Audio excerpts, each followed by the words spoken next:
Pocahontas is one of the first documented missing and murdered Indigenous women.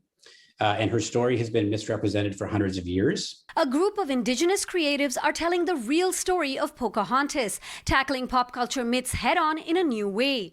And the disturbing truth is far removed from the fairy tale many of us know. She was only 10 years old when she first encountered John Smith. And unlike the false narrative, she didn't abandon her people. The European invaders kidnapped her and held her hostage, where she was sexually assaulted and forced to marry one of her captors as a condition of her release. And she would never actually be truly free again. Derek Blay is the creative director of Missing Matoaka, which is Pocahontas' birth name. It is an alternate audio track to a well-known movie about the Indigenous woman's life and told from an Indigenous perspective. Every villain thinks they're heroes, and these men were no different. The project supports one of the 231 calls for justice from the National Inquiry into Missing and Murdered Indigenous Women and Girls that calls for proactive steps to break down stereotypes in media that hypersexualize Indigenous women, girls, and 2S LGBTQ+ people. The Indian princess stereotype, the squaw, even the savage.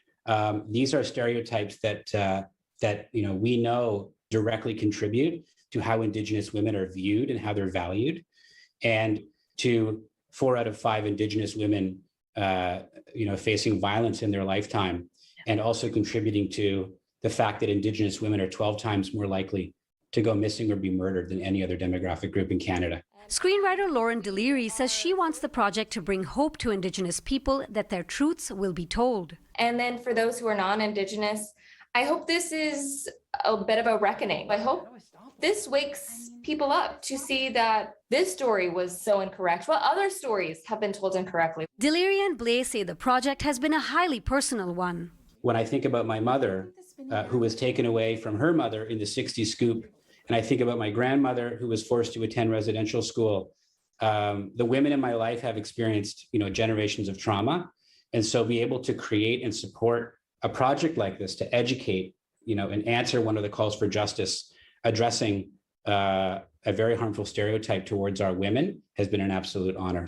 My great-grandmother, she used to say that she was happy that she was an ugly girl because she wasn't raped as much as the other girls. To be able to take one story that most people have heard about and course correct it, I think it gives me a sense of peace, knowing that more and more stories hopefully will be told truthfully and honestly. To learn more about Missing Matoaka, go to our website, citynews.ca. For City News, I'm Dilshad Burman.